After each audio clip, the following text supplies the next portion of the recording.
President Joe Biden and former President Donald Trump are neck and neck in Wisconsin. That's what a new poll from the Marquette Law School shows. Trump has 51% support, and Biden is just 3 points behind at 49% in the key battleground state. While Trump won the state in 2016, Biden won in 2020.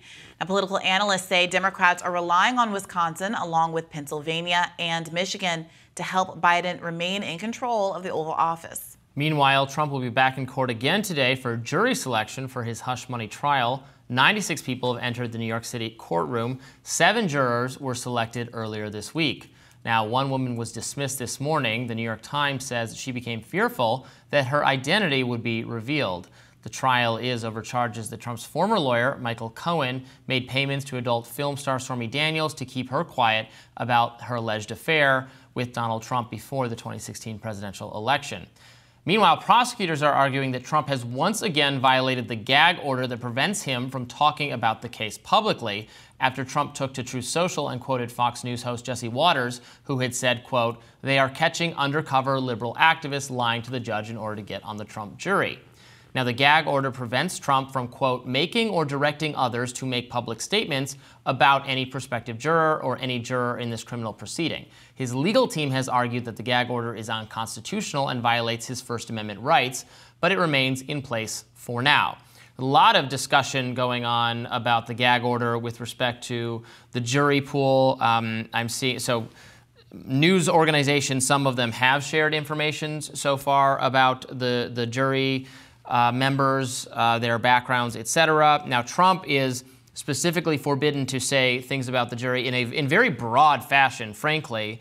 While I obviously agree that he should not be able to invite harassment against members of the jury by maybe citing key details about them, I'm not sure that Truth Social post might be, the content behind it might be totally inaccurate. I don't know that him saying it, that I would count that as violating his gag order to complain that they're liberal activists. You might say it's wrong, but...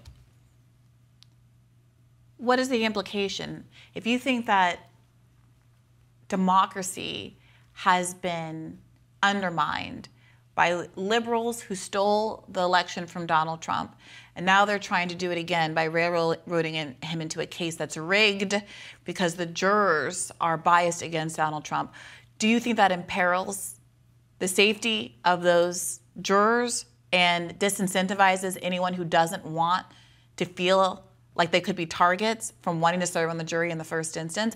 Already, the reporting has been that in cases like these high-profile cases, oftentimes you get people answering questions during the voir dire process that are clearly aimed at them trying to get on the jury, trying to seem neutral, trying to seem impartial, trying to say, oh, I've got all the time in the world, let me on. But in this case, the bulk of jurors have been disqualifying themselves, saying that they don't have time, saying, oh, sorry, I can't be impartial. I already read this news article, seemingly not wanting to be a part of this rigmarole at all.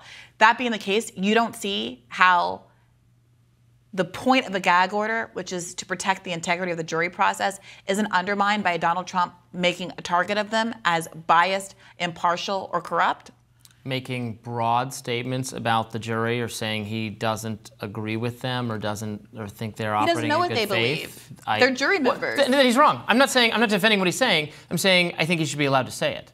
I don't think he should be allowed to share their contact information or where they live or more direct or specific knowledge about them, but complaining about the characteristics of the jury, that seems broad to me to have him not be allowed to do that.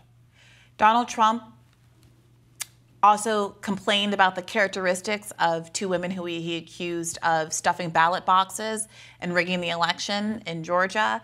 As a consequence, he had to pay millions of dollars in a settlement to them. Yeah, they sued him, take him to court, that's fine. Yeah, so, I mean, and those people were able to get that damage amount in part because they had to move their house multiple times. They were targeted and threatened as a consequence of being brought in the spotlight of these kinds of I'm not debating the substance of the remark.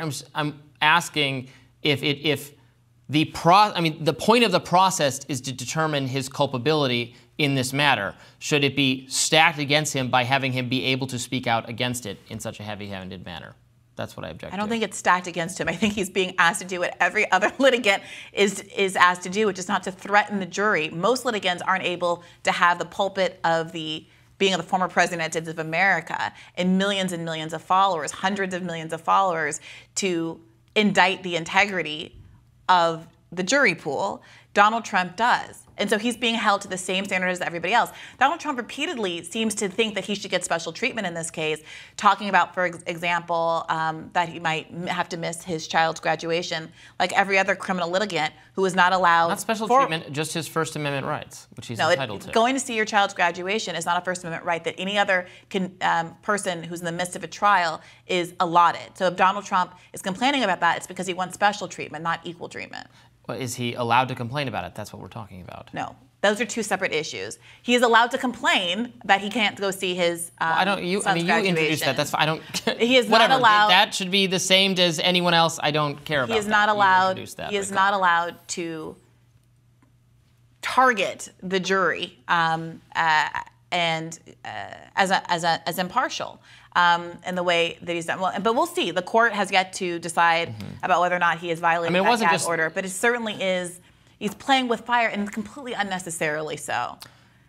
Well, part of this was when we previously discussed this a while back. Mike Pence was still running for president at the time, and the gag order not in this case, but in the other cases he was dealing with, because Mike Pence was going to be a potential witness, he was prohibited from criticizing Pence on some January 6th related grounds, and I argued that that was going to be a violation of his First Amendment rights. So we'll see. Well, these jurors aren't running for president, and in fact, there's been extreme efforts to keep them anonymous precisely because they will struggle to get jurors willing to do this if they think that they could be targeted by Trump's movement. Well, I agree that they should be able to stay anonymous. I mean, the people ruining that are the media right now.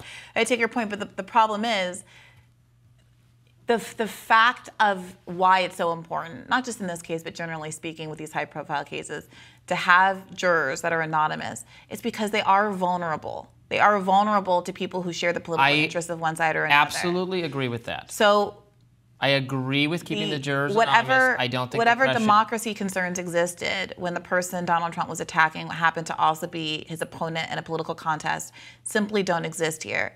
In the upside of Donald Trump randomly saying, I don't think the jury pool is fair, there is no upside except for an attempt to poison the jury pool or to threaten the jurors. I see a difference between complaining about the jury in abstract terms and publishing specific details about their employment and where they live, which is what people in media all across the political spectrum are doing, which should not be done and should just be, should it be criminal? I don't know about that. Should it be discouraged by healthy, good media practices internal to media organizations, including it is the case at the Hill. We've received that guidance to avoid sharing that information. I think that's absolutely good and right to avoid that. People shouldn't be afraid to serve on this jury, but I am concerned about violating Donald Trump's First Amendment rights to complain about the jury. And I'm not agreeing with it, but yeah. And by the way, it wasn't just Giuliani. It was Donald Trump who targeted those two election workers in Georgia. And that's part of his Georgia case, whether or not he's going to be held accountable, liable for any of the intimidation, death threats, and costs they had to accrue because they had to move to safeguard themselves against the hordes that were sicked on them by the tweets, inter alia, the tweets of the president. Just coming back briefly to the story up top about the close race in Wisconsin.